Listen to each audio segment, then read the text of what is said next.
How are we going, everybody? It's leaf curl topic again. We're back here in this corner and I've been picking all the leaves that are infected. Look at this, I've got a bucket full now. This is the second time I've come out here. The first one was only a half full bucket effort, but this time I got pretty much most of it off. Look, there's still some here on the tips. We're talking about blistering. And the blistering occurs because the virus gets inside the plant and it spreads throughout the plant itself. Now, for those who don't know what I'm talking about, leaf curl is a disease that knocks your leaf, the peach and nectarine tree out for six, literally. It knocks it out so hard if you don't do anything about it. I'll show you what I mean. I left these ones on purposely to show you what it looks like when it's left untreated. Look at this. This is what will happen to your tree entirely. See, look at that. See how the fruit's just fallen off? That one's still holding on, but the other one just fell off there. And what will happen also, so it molts, it becomes rotten, it starts to sit on it, it'll actually sit on the fruit, it'll spread onto the fruit and cause that to fall off as well. And in some cases, because there are no leaves, see, it's pushing on new ones in this case here, but sometimes it doesn't get any new leaves coming out. And you'll find, see how they're just falling off there? Don't put them on the ground. Don't leave them on the ground, I should say. Put them in the fire pit of something, or burn them if you can. Don't leave them. Don't put them in your compost because it will spread again back onto your tree. You need to remove them all, like I've been doing here, getting the bulk of it off. The rest of the tree is holding on well. You can see it's the top section that got hit the most. Whether it's because of the rain we had, the excessive rain this year. I did spray it and I did mention to everybody to do the same thing. A lot of you did email saying you were very successful with your trees, with the spraying regime once a month from autumn all the way till the bud burst. And some of you said, no, it was actually a worse season than ever.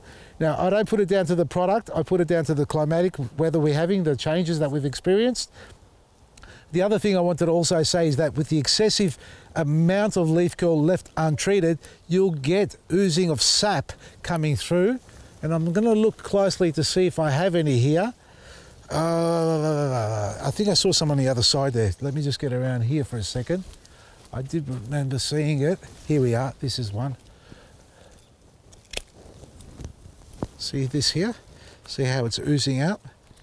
Now that could be from a wound, it could be from a split. See how tacky that is? It's all over me now.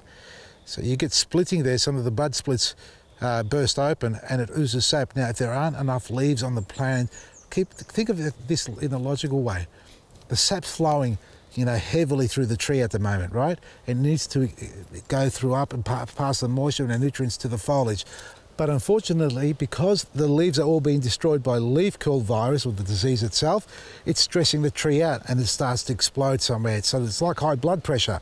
You need to get some black grit around the base. That will reduce it. This is only 1 in 1,000 branches or 2 branches that I've got on here that have got it. But what I'm also going to do, you can see how I've left all these top ones. Now, I'm going to put this down carefully here. I've left these up there purposely because I'm not going to keep these branches up there. They're already too high for me. A lot of people have asked, should I prune it back? Shouldn't I prune it back? Should you prune it back? Shouldn't you prune it back? Yes, prune it back.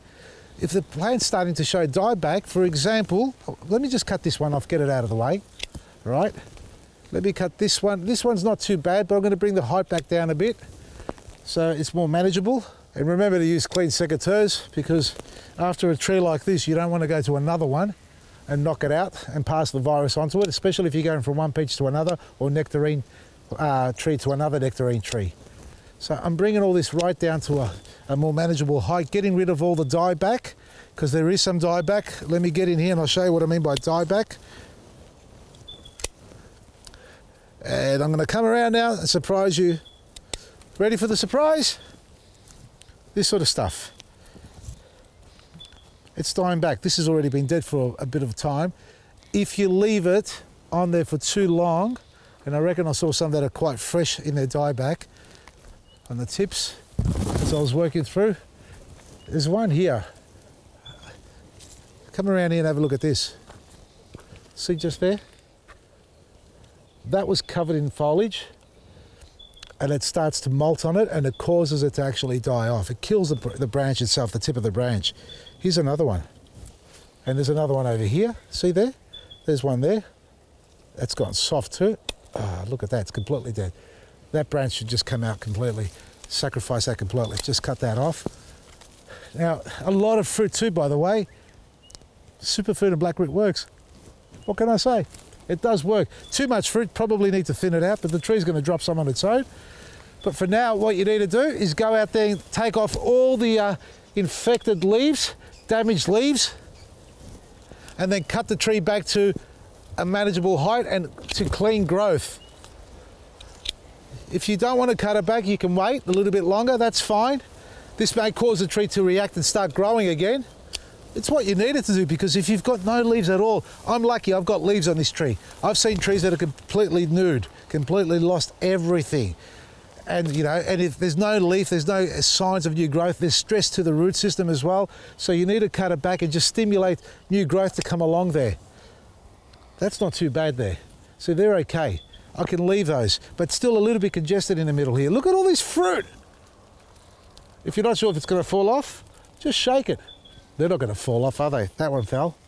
No, they're not falling. They're fine.